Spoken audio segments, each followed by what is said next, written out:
friends. Welcome to episode 59 of School Librarians United. I'm your host, Amy Herman. This podcast is dedicated to the issues and challenges school librarians face every day. As a school librarian currently in my 13th year, I found myself asking the question, where is the podcast that will help me do my job? I wanted a podcast which addressed the nuts and bolts of running a successful library program. I don't claim to have the answers, but I hope that this is a platform to share resources and exchange ideas. Now is a perfect time to mention that all the ideas and opinions expressed in this podcast by myself, my interview guests, as well as those expressed by my listeners writing into the podcast are our own and do not reflect those of our school districts. When incorporating research, I always make sure to cite my sources. So whether you are a novice or a veteran school librarian, this podcast has something for you. I'd like to extend a couple welcomes this week. First of all, to Robin in New York. If you listened to the episode last week on Makerspaces and my interview with Tamiko Brown, you heard I mentioned a question posed by listener Courtney in Illinois. And she's a new librarian and also a library school student. And she mentioned a question, and I wasn't able to give her a really satisfactory answer. She said, I only get to see my students for 20 minutes each week. Junior high, 7th and 8th grade. I would love to incorporate lessons on information literacy, but I also need to allow students the time to find books. Is there any advice you have on using this time more effectively? She goes on to say, quote, my principal has expressed a desire to see more lessons incorporated into library time. I shouldn't have been surprised because school librarians excel at supporting everyone, including one another. But a listener in New Zealand and happened to be enjoying the last week of her vacation before heading back to school was very kind to send some feedback to the podcast, and I was able to answer Courtney's email directly, but I also wanted to share the response we got from half a world away and a couple ideas provided by Jane, who is a school librarian in New Zealand. And she wrote, quote, in my experience, the minimum time for a decent book borrowing session with time to chat to a typical class of 30 students and make personalized recommendations would be 30 minutes. In any library session I teach, whether it is information literacy, digital citizenship, or library orientation, takes 45 minutes.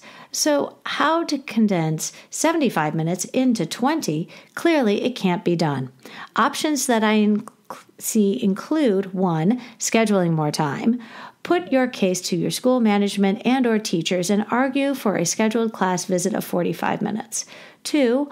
Alternating the weekly book borrowing session with the literacy lesson. So over a fortnight, a class experiences one of each.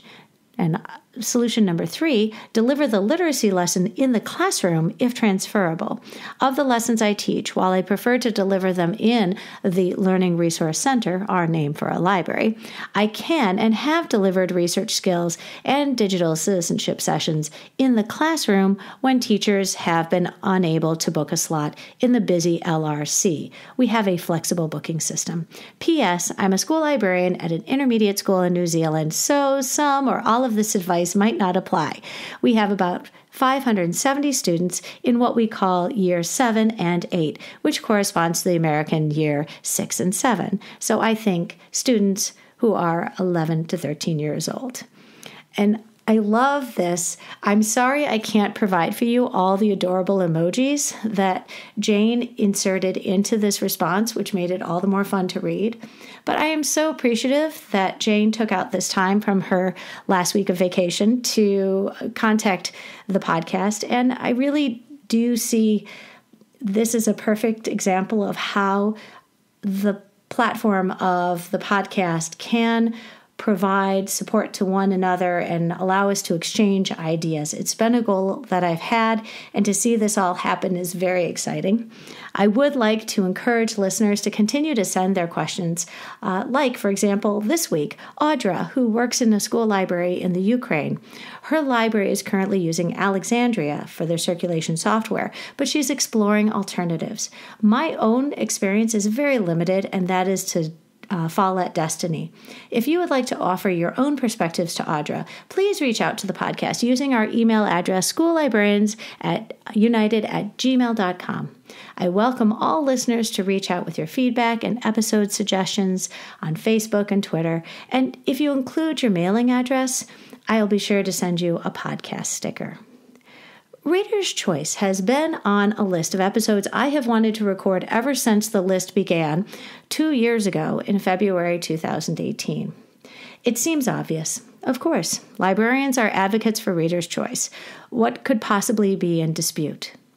And yet, I would challenge listeners. What does Reader's Choice look like in your library?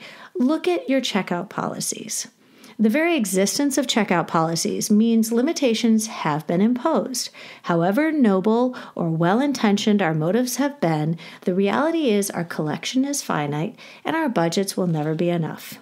I will say that if you want to learn more about how to extend your budget, do check out Amanda Jones's episode, Free Money and How to Stretch Our Budgets, recorded earlier this season. You meet great school librarians in the course of hosting a podcast, and that is why I am so excited for today's episode. Jenelle Crocker and I have been exchanging ideas and challenging one another on the idea of Reader's Choice in our libraries. Our messaging back and forth became the inspiration for today's episode. And as you listen, think about how you address these issues in your own library. And now, Reader's Choice with Jenelle Crocker.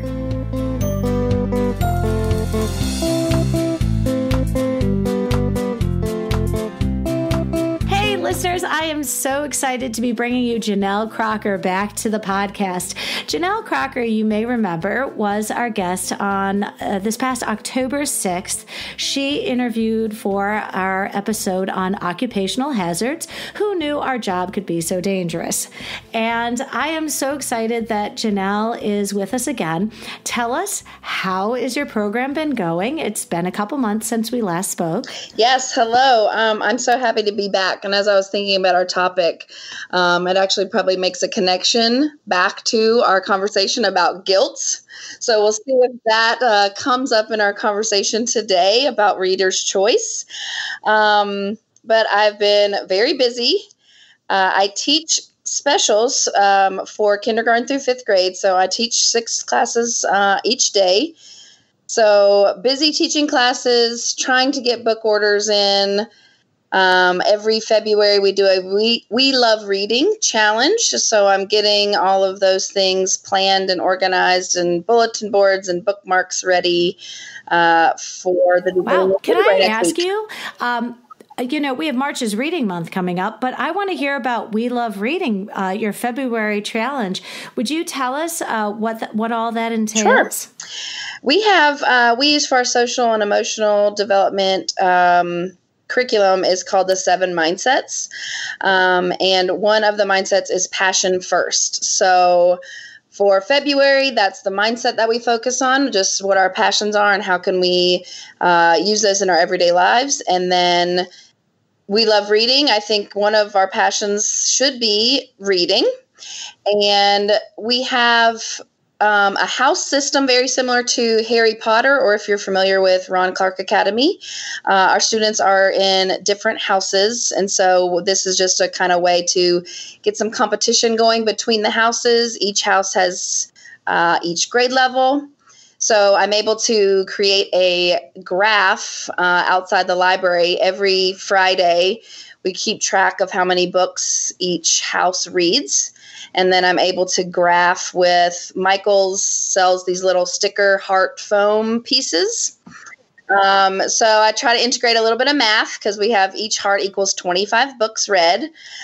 So by the end of the month, each house is read up to at least 300 books. So it's really fun for them to see the graph in the hallway. And then I just challenge them to come in and check out more books.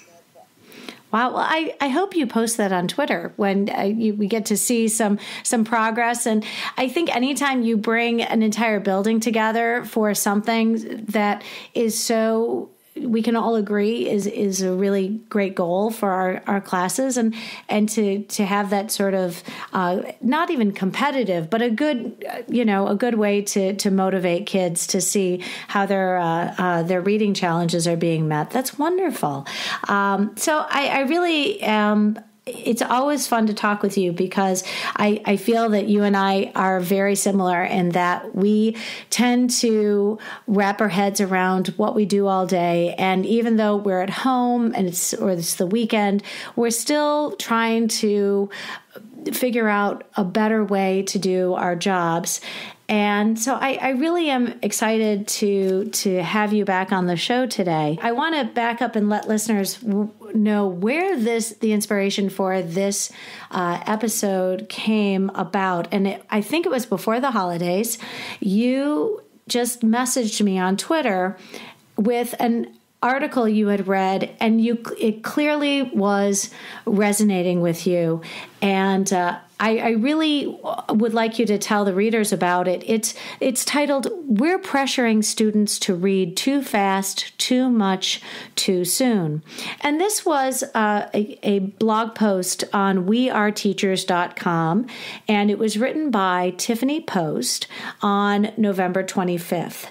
And so I think you, very shortly thereafter, you texted it to me and said, this is something that is bothering me, and I really do think it's worth a conversation. And anytime you and I talk, I think bringing the listeners in is really time well spent, because there are some really great points. But please tell the listeners what got you so motivated to reach out for another episode? Sure. Well, and as you said, the title, Too Much, Too Fast, Too Soon, I just see that when students are coming for book checkout, kindergartners and first graders wanting to check out Harry Potter, or, they really want to go to the chapter book section.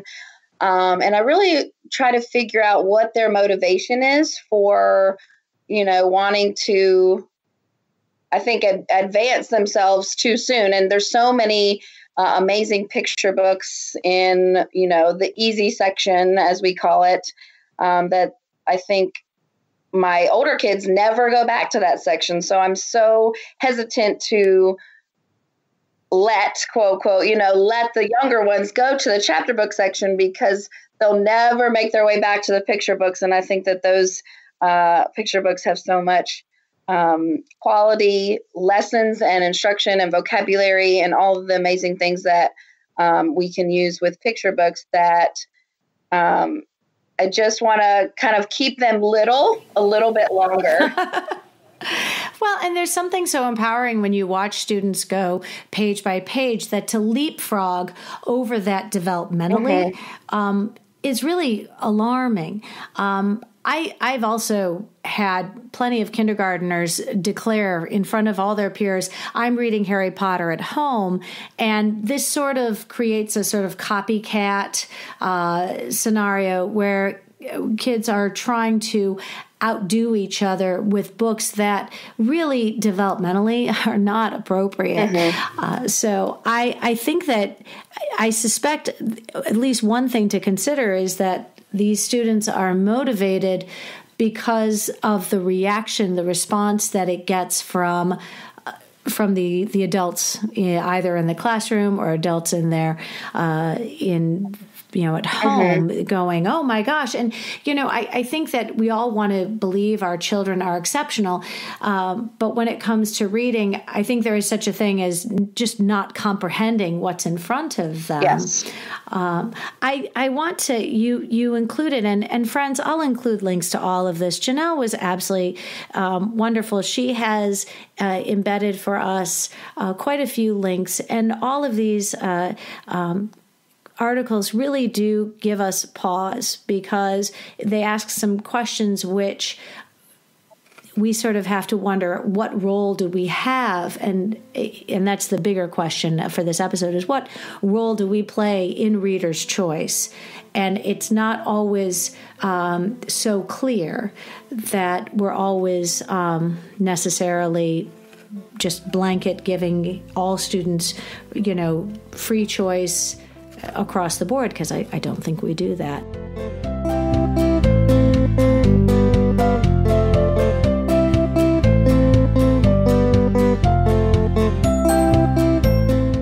How do we respond when students come into the library with this expectation that they're supposed to impress everyone with their ability to read?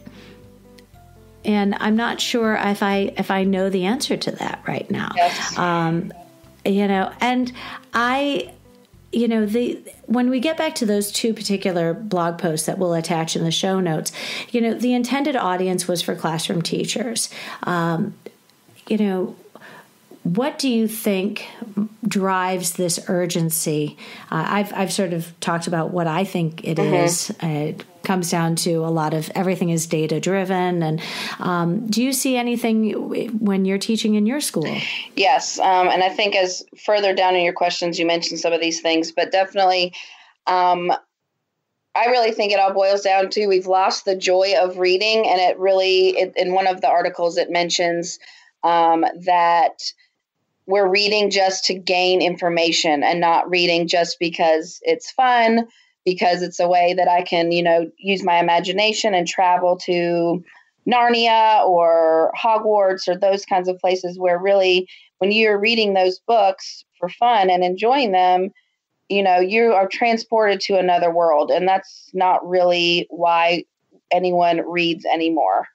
And I'm sure that there are plenty of listeners who also are familiar with Pernille Ripp and a lot of her, the writing that she's done, her posts that she puts out there, and this idea that we are all too often killing the love of reading by attaching an assignment to whatever it is you read in class.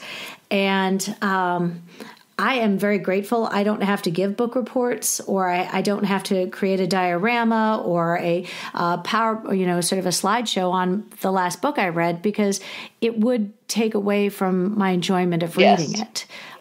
So moving away from book logs, diagramming, which genres you're reading. And I think that sort of expectation that we place on students when they're reading in the classroom invariably will turn this joyful exercise into an assignment. Mm-hmm. And I mean exercise as in something we're doing, not as a task. Right. So, what I guess I'd like to ask you to think about this is, let's talk about teacher requests. Sure. When kids come to the library, have you had conversations with staff members? Because staff members have expectations about what their students are supposed to be checking out of your library, because that ultimately will encroach on whatever expectations or philosophy we have on reader's choice. Yes. And you kind of mentioned, if everybody needs to check out a biography, a nonfiction book, and a fiction book. Most of the time, I only get teacher requests when they're getting ready to work on a project. Like our third graders do a living museum. So, when that time comes, I make sure that, third graders know where the biographies are and how to use that section of the library. But really, for the most part, it's on a student-by-student basis. If I get teacher requests, sometimes our instructional support teachers, say, oh, I'm bringing in this student. They're at a level, M, but they're in fourth grade. What are some titles you could, suggest to them where they wouldn't feel like they're reading a baby book, but it is on their level. So really, most of the teacher requests I've had have really been on an individual basis. Really, my only policy is for my kindergartners, I let them check out one book just as they're kind of getting used to bringing a book back every week. And then for first grade, they kind of have a median down the middle of my library. So one side is my picture books and chapter books, and then the right side is nonfiction. So first graders, we're talking about, all right, I want you to get one fiction and one nonfiction.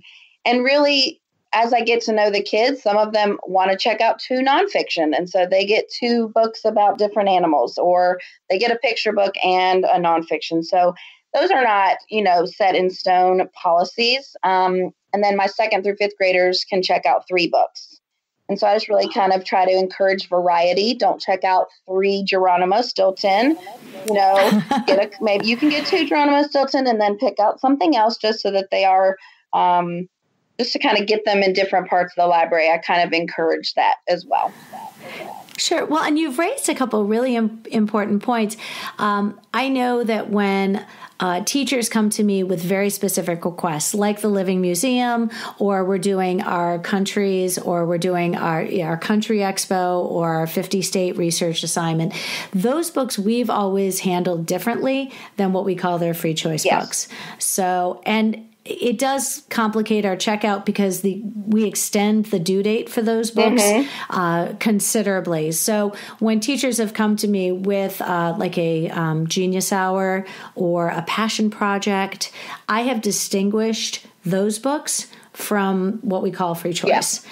And because I want the kids to still be able to, I don't want them to see that teacher assigned book as taking away from their opportunity to read what they want, thus resenting this checkout that their teacher is imposing on them. And it's a delicate balance. You don't want to offend the teacher, but we're just going to say, hey, that's a bonus book. And that's how I phrase it to the students. Folks, you get a bonus book because your teacher wants you to get a biography. You get a bonus book because it has to be a mystery, or you get a bonus book, it has to be realistic fiction. And I don't care. I love that, the more the merrier. Check those books out. It does require an extra step because we have to extend the due date of the book that's assigned to them. And invariably when we're, pulling up overdue notices, we sort of actually just stop doing overdues for that class because their quote unquote fun books have a shorter due date, and then their classroom books. And, sometimes we just avoid that whole nonsense. And if the books aren't leaving the classroom, we check them out to the teacher. And some teachers are cool with that, and other teachers are, it's a little hard. What is hard for me is when teachers have expressed a very specific criteria of one book has to be a chapter book, and one book, and your second book, if it's a graphic novel, well, that's not coming into the classroom. And this is hard for me. Yes. It is very hard for me because I've made very intentional purchasing decisions to expand on my graphic novel section. And because it really motivates students in ways that it's palpable when the kids come into the room and their eyes go straight to that bookshelf. I couldn't imagine saying to a student, you can bring the chapter book in, but that book, that one goes home because that's not coming in my classroom. It's like, my goodness, it's a book. It's not going to hurt your student. Well, actually, I've had the opposite where the parents didn't want the student bringing home graphic novels. So the student got around that by just leaving them in their desk at school. So, excellent. There's both sides of it where I'm like, okay, or he comes to the library and sits on the floor and reads a graphic novel and then goes back to class. So he's getting his graphic novel in, but his parents don't want him to bring them home. Right. Look at us making good trouble in the library. Creating some criminals. Subverting the authority in the household. I totally agree about leaving books at school if it's going to create a problem at home. I have no problem being a part of that conspiracy. Me neither. But I will say that I stopped a long time ago doing the checking out of the Ripley's Believe It or Not and Guinness Book of World Records. And I will admit it freely. I did so in earlier episodes of Book Warden and Book Snob. But unfortunately, my students don't have the interest in taking the time to read captions Right. And all too often, young eyes quickly looking at the page will either misinterpret or misunderstand what they're looking at. Those books go home, and the parent emails that follow were enough for me to say, you know what? We can look at those in the library. You can go sit at that table and you can look at those books all you like.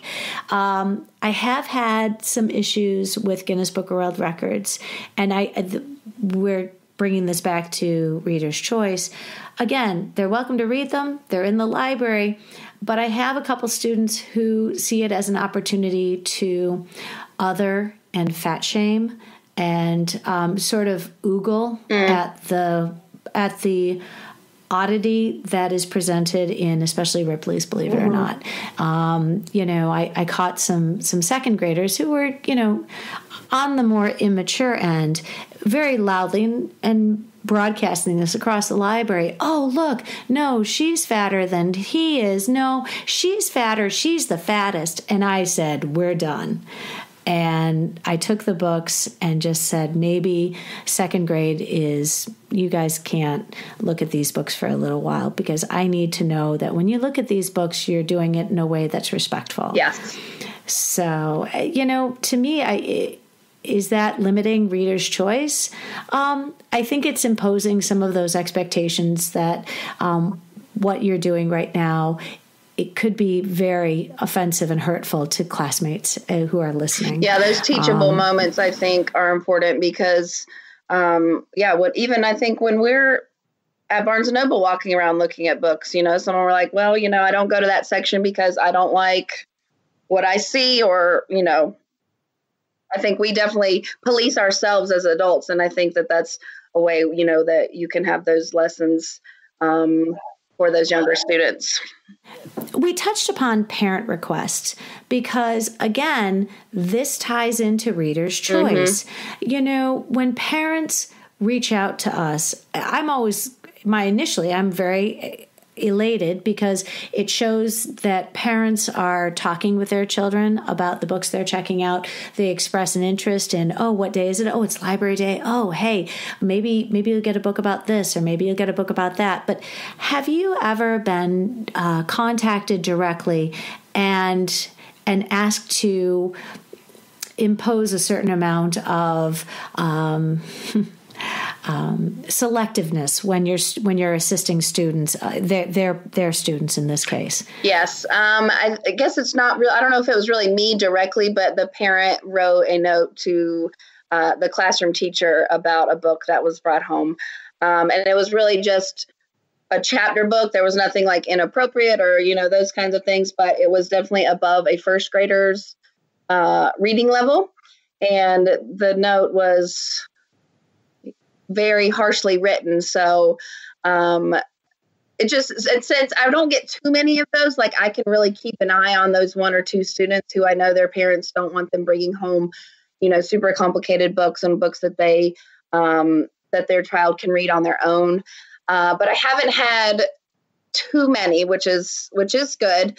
But I think that when those conversations have come up, it's been, okay, well, they can return that book next week. I really just try to, be positive about it and have it be just a kind of, I guess a learning experience for me. And that I think as you've sent me some other links and I've been thinking about this, I've really, I think these situations pop up more because I know I'm like, oh, we're going to talk about Reader's Choice. So I have to have my answers ready. And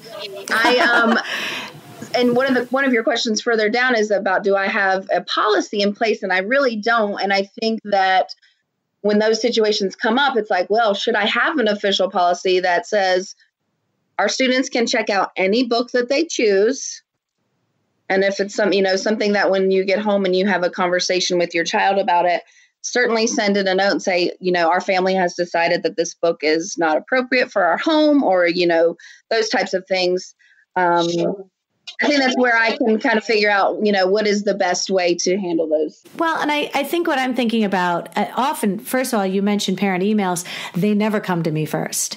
And I think where I have to grow a thicker skin is these emails are forwarded to me by the classroom teacher. And so I think I have to first get over that. I just feel like when teachers are the first line of defense, and I feel like, why would you not just, my email is on the website. My email is on my webpage. I am an educator. Is there something that prevents them from just reaching out directly to the librarian? For some reason, I am not the first person they contact. They contact the teachers. So I feel a little like I've somehow failed to do my job, because this parent is now not only chiming in, but going through the teacher first. And to have another sort of that in between really does sort of put me at the defensive a little bit, and it shouldn't. But, it is interesting because a lot of times when people have reached out to me through their classroom teachers, they want their kids to read quality books. And this is code. Yes. This is very coded language. I want my child to read quality books. And the way I know my mother used to get around this when I was a child, she'd say, come home with one of those books with a sticker on it. And, today they announced the YMA and Youth Media Awards. And so I've always read the Newbery books, because when I went to the library, I was charged by my mother to bring home a book with a sticker on it. And we both knew that meant the Newbery. And that I didn't mind, because I was, 11 and walking to the library on my own and feeling very grown up.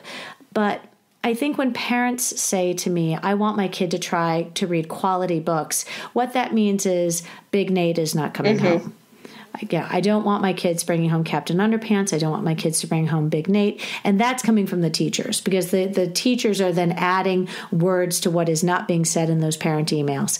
And, sort of add insult to injury. Now you've got the teachers agreeing with the parents that the kids should be bringing home quality, not, say, graphic novels. And it really is something I'm wrestling with. And what I'm inclined to do is simply increase the number of books these kids can check out. So if the parents want you to bring home... That's something I've considered too. You're like, fine, everybody gets to check out more books. When we talk about what sort of policies we have in place, I don't know if it's simplifying things to put things in print, to have a policy in print, because then it doesn't allow for nuance or looking at situations that are sort of, we deal with things on a case-by-case basis with our students, don't we? Well, and I think, just to go back to real quickly about parent emails and things, I wonder if the parents don't know that the teacher isn't with them when they're doing their book checkout. I don't know if they're, because I remember even we would go to the library with my classroom teacher and we would all shop for books. So I'm wondering if they're not seeing our role, which, was another reason to be defensive, but that we're the teacher that's there while they're picking out books. That's right. And most of the time, unless the kids go up to their teacher and say, look at this book I checked out, most of the classroom teachers aren't aware of what books that their kids or their students are checking out from the library. So I feel like the middleman gets cut out in that sense, the teacher, but then they get brought back in because, that's really for the parents, I guess, who they consider to be the one who was there during checkout. For any of you who are interested in some of the things that went into thinking about this topic, you might be interested in some episodes I recorded earlier in season 1. That was episode number 4, Book Warden, episode number 5, Book Snob, and episode number 18, Give Them What They Want. And I think the unfortunate thing about these episodes is I didn't have a guest to discuss the nuances of these. And now that I do, she's with me tonight for our conversation. So, Jenelle, do you ever feel like you're a gatekeeper in your own library by allowing some books to leave and others not to get checked out. So the example I gave was the Guinness Book of World Records and Ripley's Believe It or Not. Do you have anything that really just sort of, you've sort of draw the line? Really, my only thing that I restrict is one graphic novel per student, because if for some reason a student comes in and there's two big Nates, or wimpy kids kind of fall under that graphic novel category for us. Well, and limiting choice, because it's not I don't think you're limiting choice because of what the book is that they're checking out, but it's an equity. It's a fairness to your afternoon classes. Correct. Your morning classes would clean you out of your brand new books. I think there's a fairness issue to that, but I don't think you can be thinking that's limiting by choice, because what we're doing is making sure we're considering the choices of our afternoon classes. And when you get to open up a brand new box of books, and if everybody in those first 3 classes before lunch gets to take 2 brand new books, you may not, slim pickings for your kids after school or after lunch. True. True. I have a hard time believing that is, I think that's a fairness thing. Okay, good. Yeah, I think it's a fairness thing. So really, well, and actually the funny thing about, I do have a couple of sets of encyclopedias that I've taken out of the system, and they're kind of on a back bookshelf that you might see, you might not see. And some of my first and second graders have found them back there. And they're like, can we take home these encyclopedias? And I'm like, sure. And then, they go to scan them and it says they're no longer in the system. And I say, here you go. And then all of them have made their way back. So, and then I figure if they don't, they're out of the system anyways, because they're from 2009 and they're obviously way out of date. So I don't know that I have anything where I say you can't check it out. And I think you're right when you talked about fairness and those types of things. Yeah, really only to spread the love of graphic novels with everybody is why I limit those types of books. I think you raise a really fun point, though, because we do an encyclopedia, a print encyclopedia activity in my 3rd grade, and then we compare them to the databases. And the first thing they ask me is, can we take these books out? Mm-hmm. And I look at them and go, all right, there's got to be a way. Because ours are donated copies. We get, the public library recycles their world books. Okay. And so we get their hand-me-downs about 3 years after they've been published. And at some point, I think it makes sense. Why not create a set of encyclopedias, maybe even just give them a barcode and put something across the front that says, this copy is meant to be circulated and shared at home. I think you could do it. I think kids really wouldn't mind paging through an encyclopedia and being able to do that at their leisure. And I got that idea after we did this assignment, and then you just mentioned it. So absolutely. Now I want to do that when I get back to school tomorrow. I want to, I agree with you. I limit things like our Dogman books that if, when it comes to Dogman, I'll say, 1 per student, because those right now are so hot, and I only have 2 of each. If, on the other hand, if you want to check out, Magic Treehouse, well, I have, probably close to 100 Magic Treehouse books on the shelf. If you want to take 2 of those home, help yourself. So I think it is about availability and not about choice. Let's think about book snobbery, if that's a word. Yes. I make decisions based on the things I think students would not only enjoy, but these are books that really are fantastic books that are well written and are really, not only that, I think parents would appreciate that the thought that went into picking out the books that are being available, putting those out for the kids. I'll be the first to admit, I have Minecraft books, which have been in my back office now for 2 or 3 years. And every once in a while I'll get hey, where are your Minecraft books? I'm like, you know what? They're all checked out. Sorry, dude. And is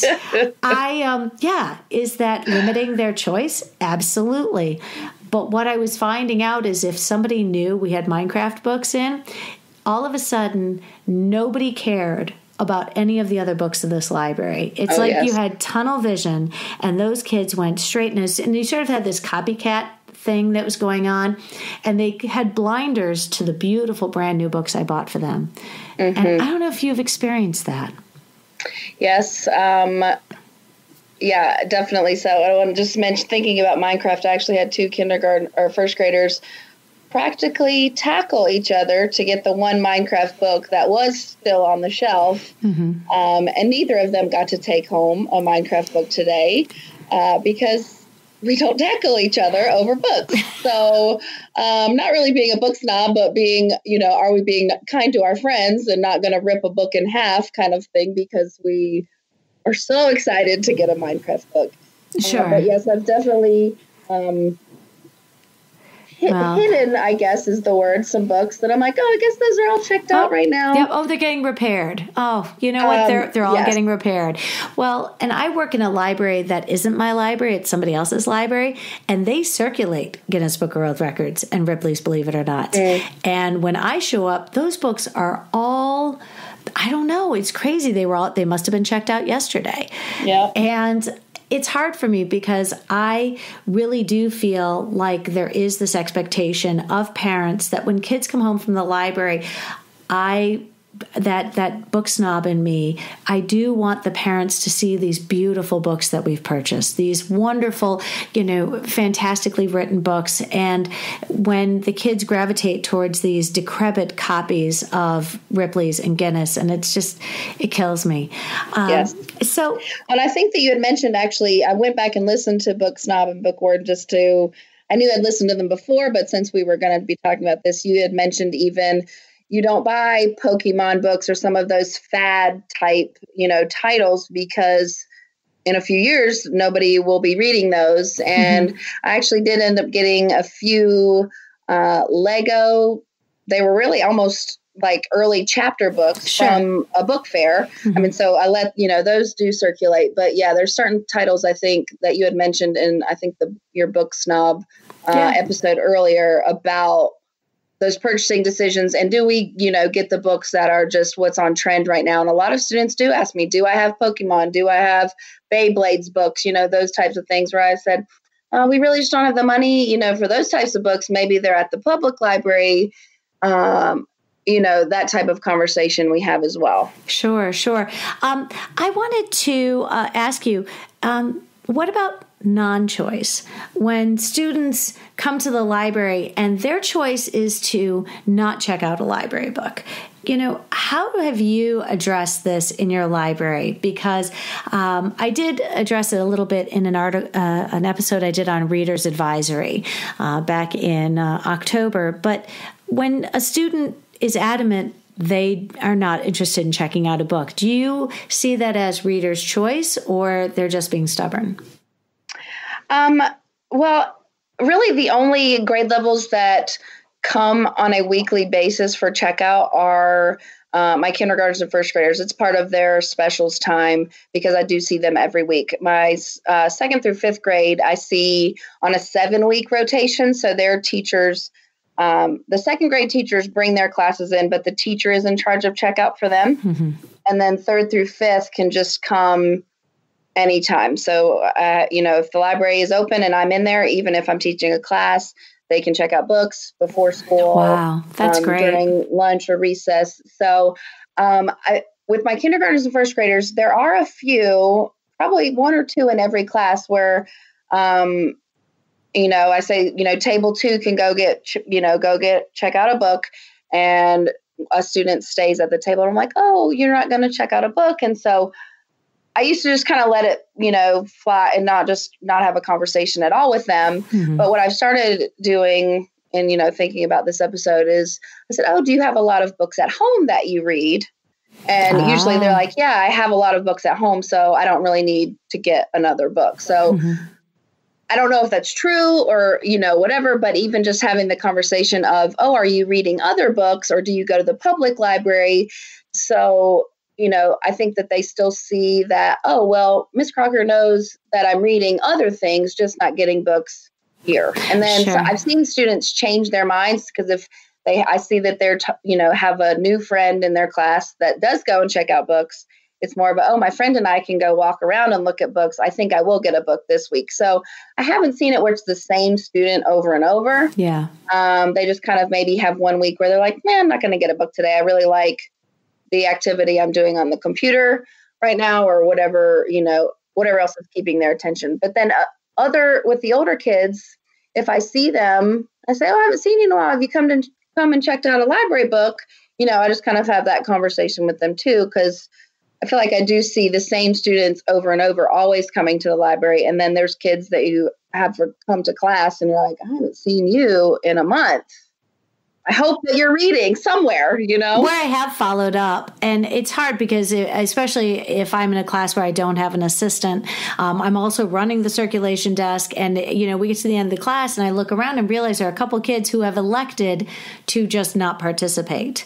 Mm-hmm. And I think a lot of this has to do with relationship building, because the students I do really well with are the ones I've known since kindergarten.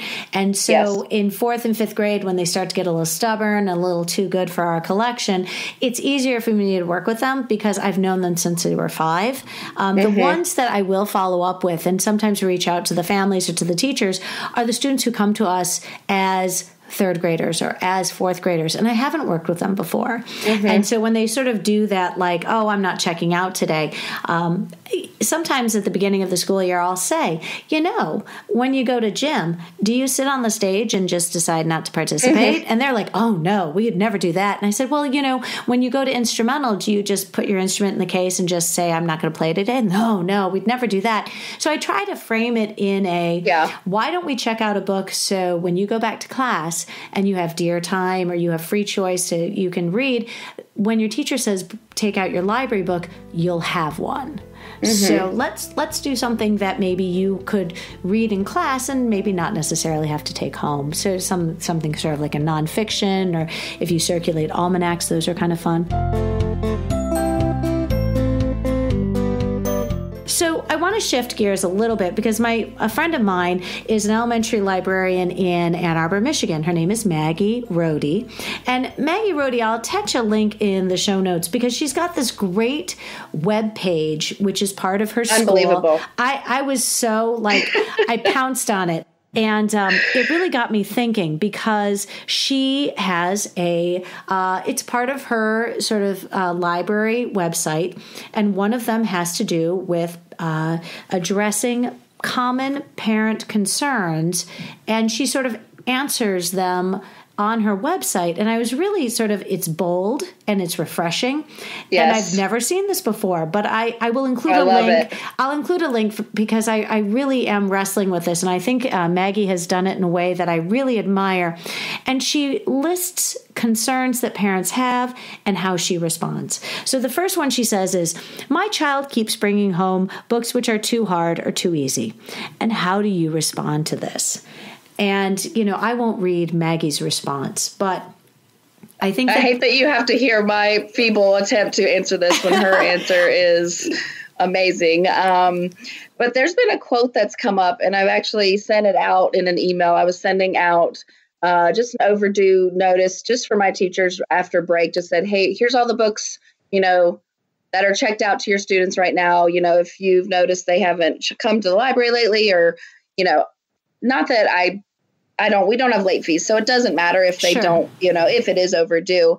But I attached this quote because it's come up a lot on my Instagram or Twitter and everything. And I think it goes well with this situation of books too hard or too easy. And it's a quote by Jess Keating, and it says, it's perfectly okay for kids to read the same book over and over and over again. Yes, even that silly graphic novel. Yes, even that many times, showing zero signs of ever wanting to branch out, because in time they will. And I just need that quote for me, because the same kid wants to come in and check out a wimpy kid every week. And I really want to restrict their choice. And a 5th grader checking out a Geronimo Stilton or a Magic Treehouse every week and I say, are you done with that series yet? So we can start you on another series. Yeah. And I think you mentioned too about, student relationships. And I think that that's being in my library now for the 4th year, having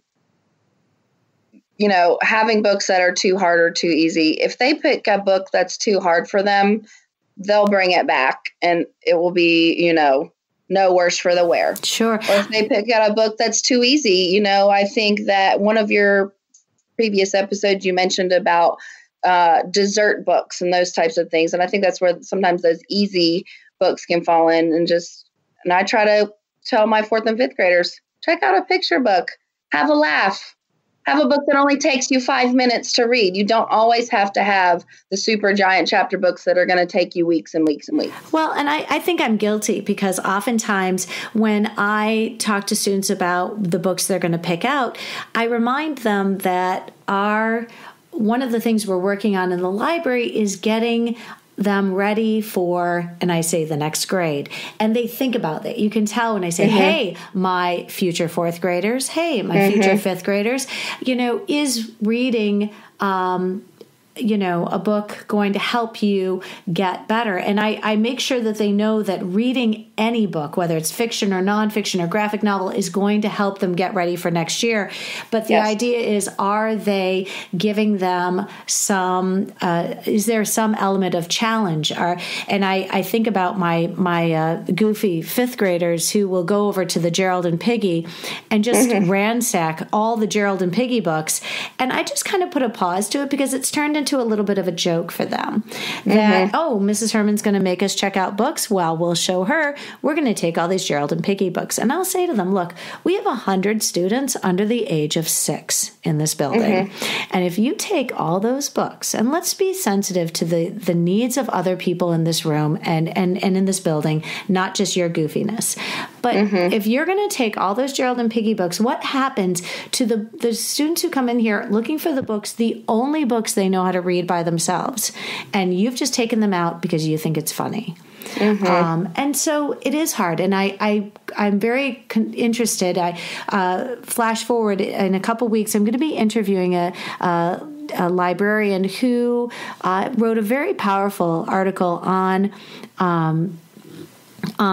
sort of shaming students because of their book choices. And I want to make sure that when I do talk to my students about challenging themselves and reading, that I do so in a way that's respectful and encouraging them to find books that are going to challenge them and motivate them and not just turn into to a joke, but also respect the fact that, the students should be reading books that give them a certain level of confidence. When they read, they feel confident as readers. I did feel when students go and check out the same books over and over again, I'm really trying to remember who said this, but they likened it to listening to their favorite song or watching their favorite movie. Nobody questions when you listen to your favorite song again and again, or you watch that movie that shows up on the television and you just stop because you have to watch it. It's your favorite movie. And when kids revisit books that are their favorites, I think we've been this person, and I swear it's killing me, who said this, and but it was this idea that if students are reading the same books again and again, we should encourage this because they feel confidence, they're building confidence to be able to then branch out to books that will eventually interest them. You're playing the long game, I think is what I'm trying to say here with building that relationship and trying to play the long game. Just quickly, do you teach your students how to find the just right book in your library? Or, that, again, asking students to find that just right book does impose a certain amount of expectations that the students are going to eventually start to challenge themselves. Well, at the beginning of the year for kindergarten and first grade, I usually do read We're Going on a Book Hunt, which is like the bear hunt. And it does talk about the 5-finger rule and those types of things. But it's not something that I repeat over and over and over. It's just kind of one strategy that I mention. So the last really the last few months, even as of my first graders and second graders are getting more bold in their book choices. While they're waiting in line, I'll say, oh, if you have a book, make sure you've read the first page and just see if that book is a good fit for you. I've really kind of gotten away from just even saying just write books and just say, oh, is this something, do you kind of have a plan for how you're going to read this book? And I know we've mentioned, are parents going to read it with them when they take it home, or do their mom and dad want them to read the book on their own? And normally if I have a first grader bring up a 300-page chapter book, they'll read the first page and you can kind of see their face drop a little, which breaks my heart. But I usually try to say, oh, well, you can read that book next year or in a few years when you're more ready for, some of those harder words. And so then let's go find another book that's going to be, that will make you feel good as a reader. So I've just really been focusing on what type of conversations I have and not just say, oh, that's too hard for you. You can't check that out. Right. And I think something that helps in that respect is making an effort when we're purchasing books to find, the books that are in between, sort of the acorn books, the scholastic acorn, the scholastic branches. But books, I call them sort of halvesy books. They're half picture, half chapter. But I emphasize these are chapter books. These are chapter books which still have some pictures in them, and I do really try to book talk those because I want students to realize there is an in-between the picture books. I think they so often try and leapfrog to the fiction section, and I think if we create displays of these books where students can gravitate and feel empowered to make choices about the books that they're going to pick up and flip through. A lot of times I flip open the books for them because I want them to see these are chapter books. These are not picture books, but they are chaptered books, and I think that you would really find them interesting. I could talk about this with you forever. You've given me a lot to think about. Audience listeners, we're going to actually create a reflection page for you because I really do feel like the questions raised in today's conversation are ones that would be great for a department meeting. If you get together with your school librarian team, tackling some of these issues of what does choice look like in your library. So, Jenelle, you're such a joy. Tell us where we can follow you on social media, because I am very excited to see your post the pictures from your February celebration. Yes. On Twitter, it's just at MISS_Crocker. And yeah, I usually try to post things that are going on in the library. It's not really, it is my professional one. I do a lot more Twitter chats on there, but I do sneak in some of the happenings that are going on in my library on there as well. That's wonderful. Listen, you are always welcome back. Thank you so much for just delving into this topic with us and sharing your perspectives tonight. Thank you so much for having me again, Amy. I am so grateful to Jenelle for sharing her perspectives with us today.